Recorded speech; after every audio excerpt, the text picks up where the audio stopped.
homebrewing guidance and tips, equipping you with all sorts of beer knowledge that you can both hear and see. My name is Tim. I'm the customer service manager here at Mr.Beer. Today we're brewing our Fresco Chile lime recipe. We got a request to do this beer today on our Facebook page. It's a Mexican style beer with our Aztec Mexican Cerveza. And this one incorporates some jalapenos and some limes, which makes it a style 30A spiced or herb beer, which we'll get into a bit more later. This one's got a 4.1 star review on our website, so it's pretty popular and well reviewed. It's a good spring or summer beer. It's pretty light bodied because of the booster, but it still has an ABV of 4.6%, which is pretty respectable. It has an SRM of 3. SRM again stands for Standard Reference Method. It's the measure by which we see how dark beer is. It's a scale of 1 to 40, and then it's a 13 IBU beer, which means it's not terribly bitter. IBU stands for International Bitterness Units. It's on a scale of 1 to 100, and tells you again how bitter the beer is, so it's not a terribly bitter beer. This is a good one for fans of Cape Creek Chili Beer by Black Mountain Brewing, or Chili Devil by Cerveceria Azteca. Our Fresco Chile lime beer contains 1 can of our Aztec Mexican Cerveza brewing extract. It's going to have the packet of dry brewing yeast under the lid of that. No specialty yeast needed for this one. It's going to have 2 of these packets of booster. You're also going to get 1 of these hop sacks for your jalapenos. And as always, when you order any beer from us, you're going to get a packet of no-rinse cleanser. Just to refresh everybody's memory, like we talked about a couple weeks ago, the booster is there to add ABV to your beer. That's about all it does. If you add 2 of these bags, it's going to add somewhere between 1.2 and 1.5% to your final ABV.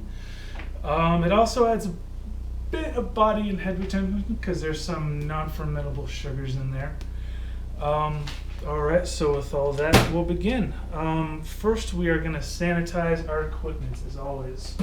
So we start by assembling our fermenter and putting on our spigot. Like always, I like to insert the spigot at kind of an angle. It's because the nut that you're screwing on the inside here is a bit tough to get a grip on, but the spigot is much easier to get a good handle on, so you can get it good and tight that way. Remember that the washer is supposed to be on the outside of the fermenter here. If you had your washer on the inside, you might be leaking. All right. Now, to sanitize our equipment, the first thing we're going to do is fill our fermenter with a gallon of water, and then go ahead and add in half that packet of no-rinse cleanser. The other half we're going to save for bottling day. Got my gallon of water set aside already.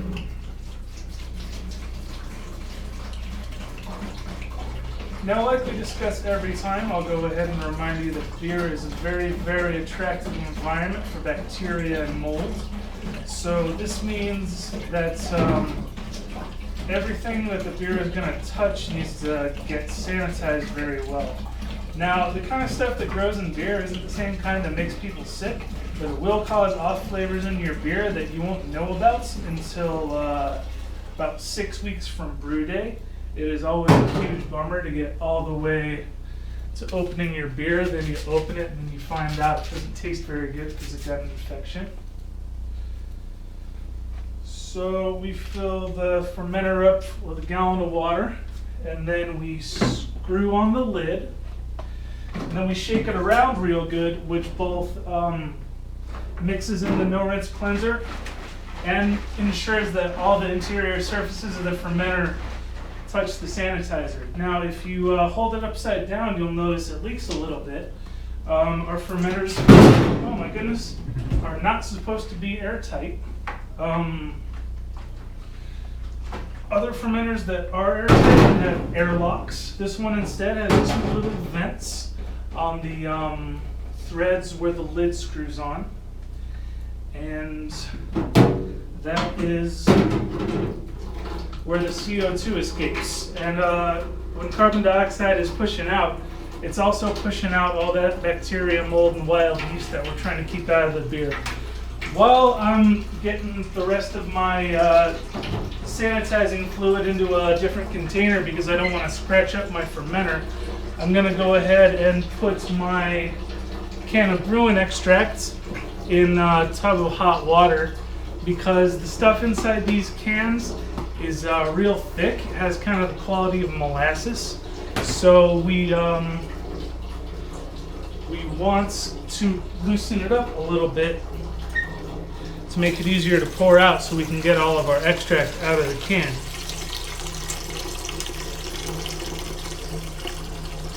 I'm also adding 4 cups of water to my pot, and I'm going to bring it to a boil real quick. You'll notice I'm doing this a bit earlier than I usually do.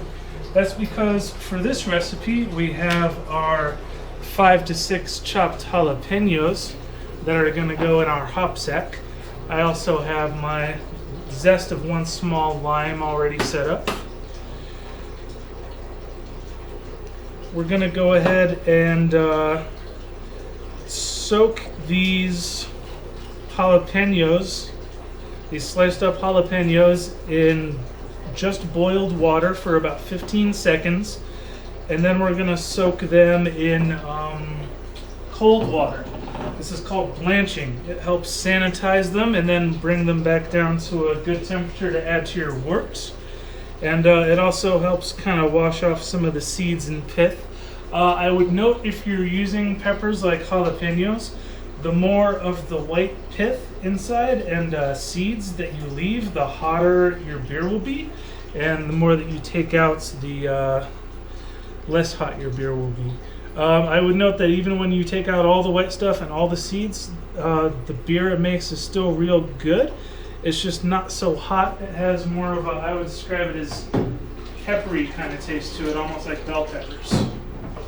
Except, you know, with the character of whatever peppers you use. Like I said, I moved my sanitizing fluid to another container from my LBK because some of the instruments I'm sanitizing are metal, and I'm worried about scratching up the inside of the LBK. If you scratch it up, it can, lost my train of thought there, it can harbor some bacteria and mold, all that bad stuff I was talking about that won't make you sick, will make your beer taste bad. It can live inside scratches and then get missed when you wash it and missed when you sanitize it. And then every batch you brew in that, from that point forward, is going to get that same infection. This is something we're trying to avoid. We want our equipment to last a good long time. Like Josh is pointing out, lime zest, and really any citrus zest, is the best part of citrus fruit to use, because it's where all of the oils that have that citrus flavor and aroma come from. So it's really the best part to use, because we're not trying to get fermentables out of this. We're not really trying to get anything overwhelming out of our lime. We're just trying to get a little bit of hint or kick from it.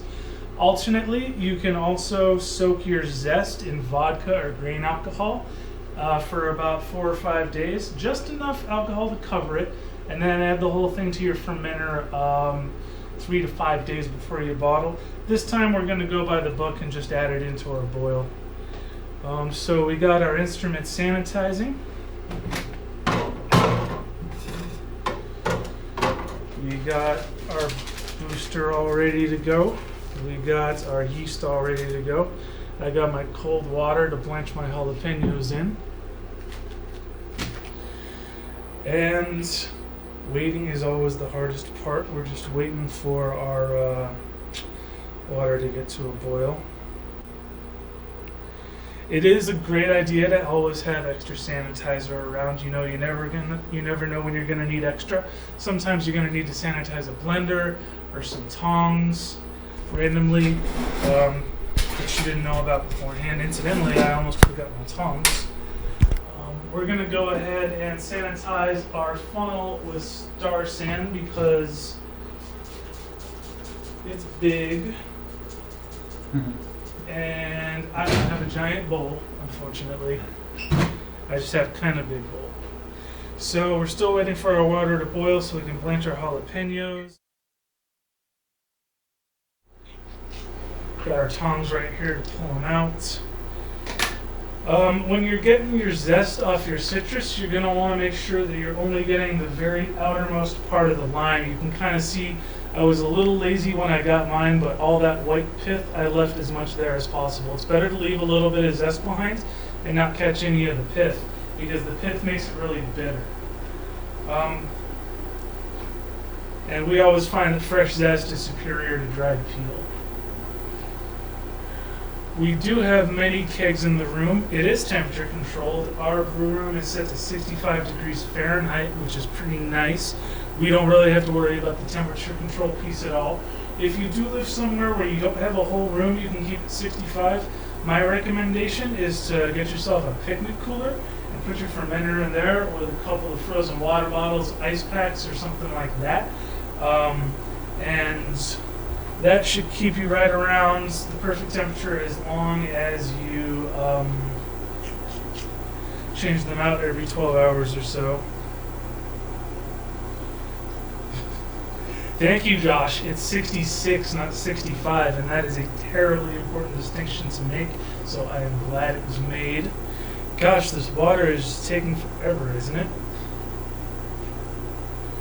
Now, one thing that's kind of a bummer is we had to heat up our water before we added in our booster, so the booster might tend to clump a little bit this time.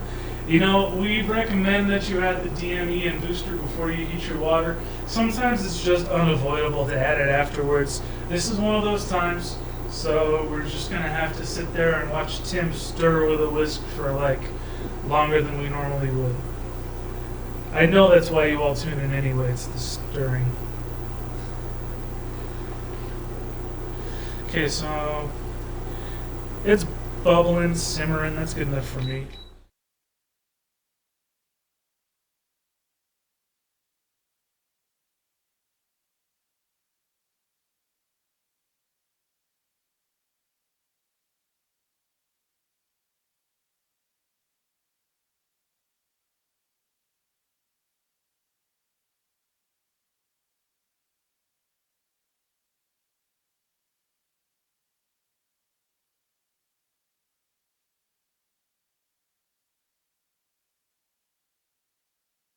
Water for a couple minutes per our instructions.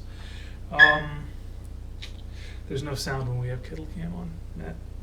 I'm going to let this cool down just a little bit, so hopefully it's not terrible when I add in my booster. I'm using one of our old school boosters. Repeat all that, Tim. I said a lot of things, guys. I mean, you're going to have to be more specific. We're using one of our old school boosters that's a little bigger because we sent out all of our other ones to you guys.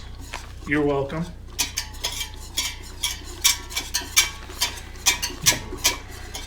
Right now I am mixing in my booster before I bring my water back up to a boil briefly, just to add in my can of extracts. Man, we are just getting a whole bunch of booster on the whisk today.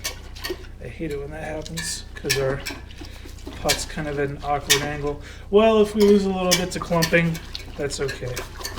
Not the end of the world.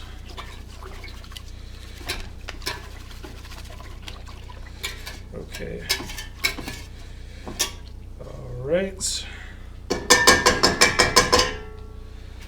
I often get the question, what if there's some booster floating around in my works when I'm done? What if it's not all completely mixed in? The answer is that's okay. It's not a big deal. It'll absorb over a couple days. What I'm doing now is just bringing my water back up to a boil to mix in my extracts.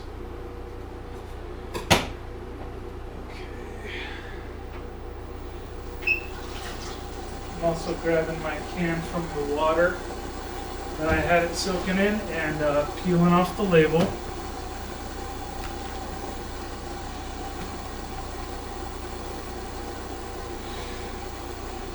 Now you'll note, as you probably always note on beginner stream day, this is much faster than the advanced streams, because using the Mr.Beer kit is much faster than traditional brewing.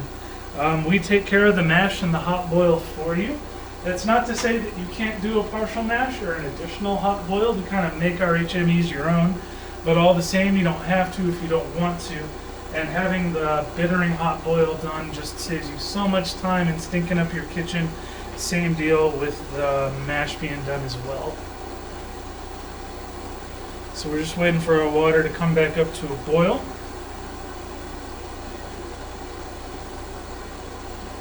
At which point we're immediately gonna turn it off the heat and mix in our can of hopped malt extracts.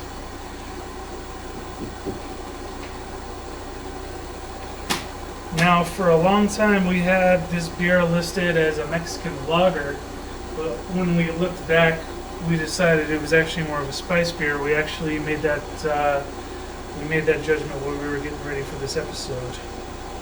Like I'm going to talk about here in a minute, spiced beers is a very broad, diverse style that really covers a great number of beers that have almost nothing in common with each other.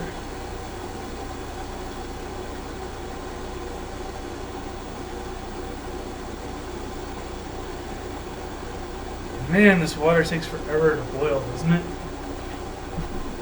Although, it does take less time than a hot boil or a mash. And if you're gonna brew, you gotta be patient, unfortunately. Another common question I get from beginners is, when I add booster, do I still need to add priming sugar? The answer is yes.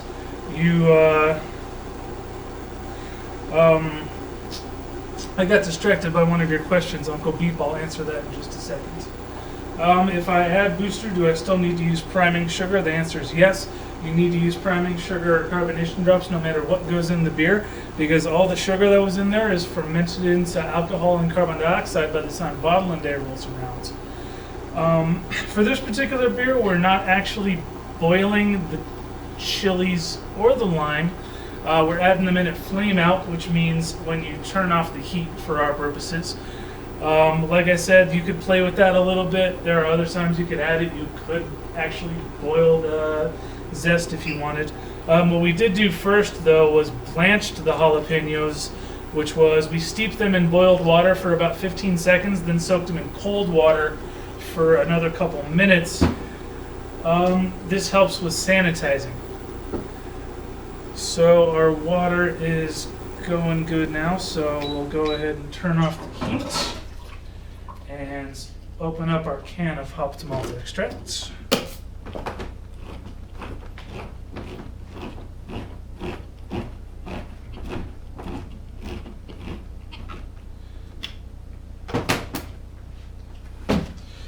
My hands are really slippery today. It has been dry here in Tucson, so I'm hoping not to splash myself with scalding water like I did last week. You know, not because the water hurt as much as the mockery hurt.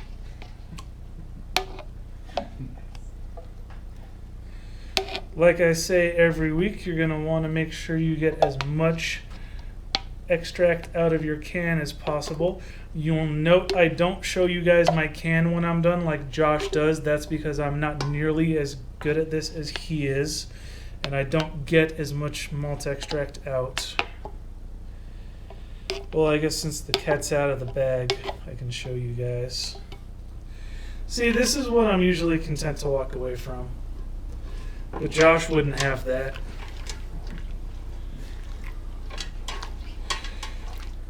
Okay, so now that our extract is in, we're going to go ahead and add our jalapenos and our lime zest.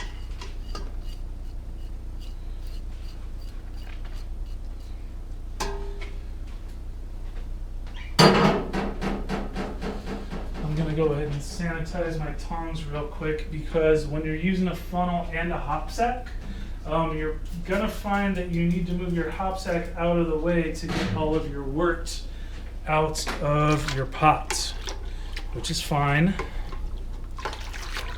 Just a little extra step you gotta keep in mind. Okay. That's good then. Now we are gonna fill up our fermenter to the number 1 or 4 quart line, depending on how old your keg is, with cold water. We use cold water because we want our wort to be at about 65 degrees Fahrenheit before we pitch our yeasts. We use filtered water here in our brew room. The rule of thumb is that if water is good to drink, it's good to use in your beer. The exception is we don't recommend distilled or reverse osmosis water, because those are completely devoid of minerals that the yeast need to live. But otherwise, filtered water is okay, spring water is okay. I also don't usually recommend tap water because it's usually chlorinated, and chlorinated water can give your beer kind of a plasticky Band-Aid taste because of a chemical called, if I'm remembering right, chlorophenols. I'm sure if I got that wrong, Josh will square it away. Now we're adding in our jalapenos, and then the rest of our wort.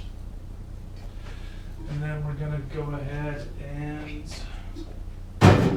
fill our fermenter up to the number 2 or 8.5 quart line with more cold water.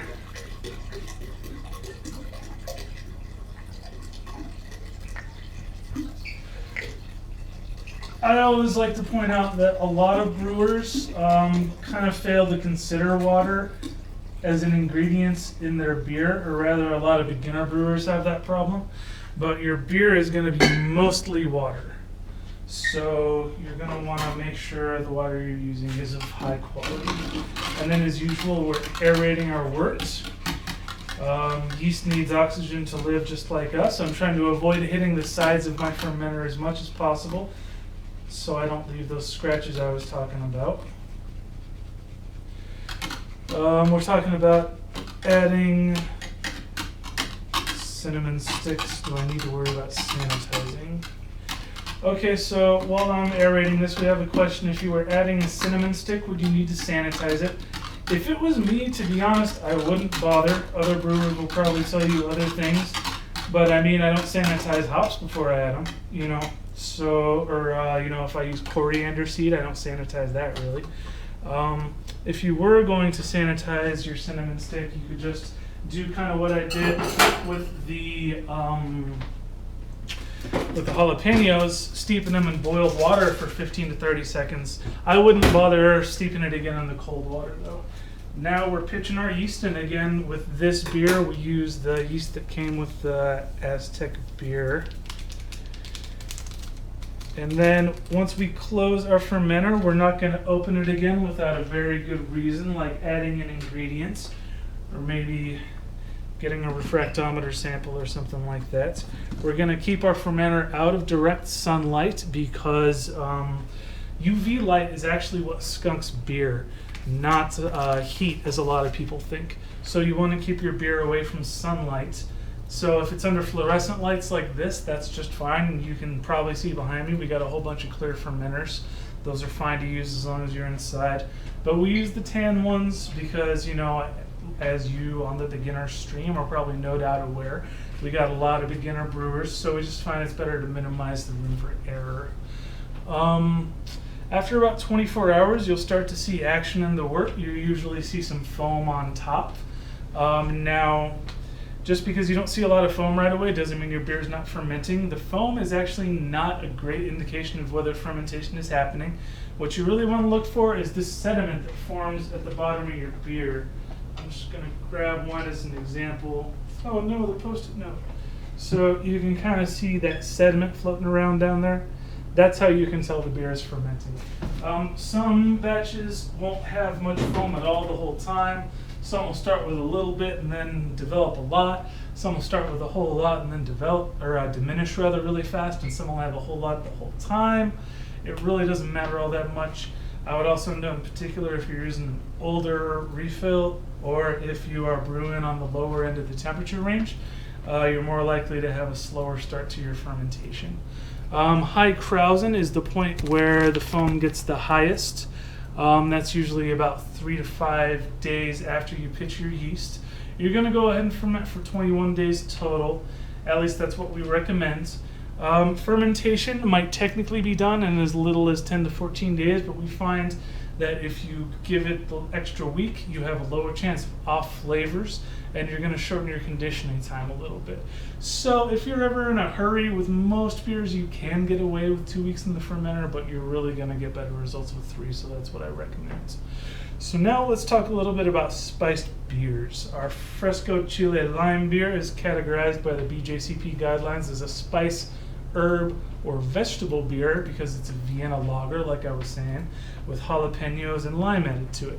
The BJCP has an entire category called spiced beer for beers where spices, herbs, nuts, pepper, coffee, chocolate, rose hips, flowers, fruit peels, and flavor fermentable sugars like agave nectar, maple syrup, or molasses get added. So pretty much, if it's considered a spice in really any sense of the word, it's going to go in this category. If it has some kind of weird addition to it, it's going to go in this category. The spiced beer category is split into 3 subcategories. 30A is an alpha, which is what this beer is, spice, herb, or vegetable. And then there's also 30B, autumn seasonal. Autumn seasonal beers suggest cool weather in the autumn harvest season and may include pumpkin or other squashes and the associated spices. So that's your pumpkin spice beers, which are extremely controversial. Some people love them, some people hate them. Every fall we have them fly off the shelves, and ours have pretty good reviews, but I digress. Winter seasonal beers are beers that suggest cold weather at the Christmas holiday season, may include holiday spices. So not really a winter warmer, but if you see a spiced holiday ale, that's probably going to be a 30C winter seasonal beer. The broad spice, herb, or vegetable subcategory is described as a harmonious marriage, wow, that's beautiful language, of spices, herbs, or vegetables, also known as SHV, and beer, but still recognizable as a beer. You're not going to mistake this for a cider or a fruit wine or anything like that. The SHV character should be evident but in balance with the beer, not so forward as to suggest an artificial product. A lot of new brewers are in the habit of thinking that more is better. This is not always the case. Especially with these spiced beers, fruit beers, and veggie beers, you're going to find that sometimes less is more, and a lot depends on what kind of beer you're pairing the spice or fruit with. Balance is key. It needs to complement the base beer without overwhelming it. So you need to pick a flavor that goes well with the HME that you chose. Jalapeno and lime goes great with any Mexican beer, as anyone who's had them together can tell you. So if you're ordering a recipe straight from us, we're already going to have done that thinking for you and picked something complimentary. If you're trying to come up with something on your own and you're a beginner watching this beginner stream, I'd recommend giving us a call at 800-852-4263 or shooting us an email at customerservice@mrbeer.com. If you're trying to come up with a new beer, we'd be happy to go ahead and help you come up with your own recipes. The appearance, mouthfeel, hop bitterness, malt flavors, and ABV of these spiced beers are all expected to be appropriate for the declared base beer. So, for example, this is a Vienna lager at its base, so in every sense except the jalapenos and the lime, it needs to be like a Vienna lager. So that's just some stuff to keep in mind when you're trying to come up with your own recipes. All right, so now we have a couple minutes to go ahead and take some questions. So Gordweave has done 3 batches, and they all have a mild to strong vinegar taste. and his water was 65 to 70. That might have been a little on the warm side. It's like Josh is pointing out, when we're talking about these fermenting temperatures, what matters is the temperature of the beer, not the temperature of the air in the room it's in. The thing is, fermentation produces a little bit of heat, so your beer is typically going to be a couple degrees warmer than the room it's in. So if the room was 70 degrees, the beer might have been as warm as 75, which is definitely warm enough to cause that off flavor caused by acetaldehyde. Again, if you have a hard time controlling your temperature, the easiest thing to do is to get a picnic cooler, put your fermenter in there with some ice packs or frozen water bottles, change them out every 12 hours or so. That'll keep your beer right around the right place. We also sell a product called a digital temperature controller that you can plug into any fridge or mini fridge, and you can set it to any temperature you like, which takes all the guesswork out of it entirely.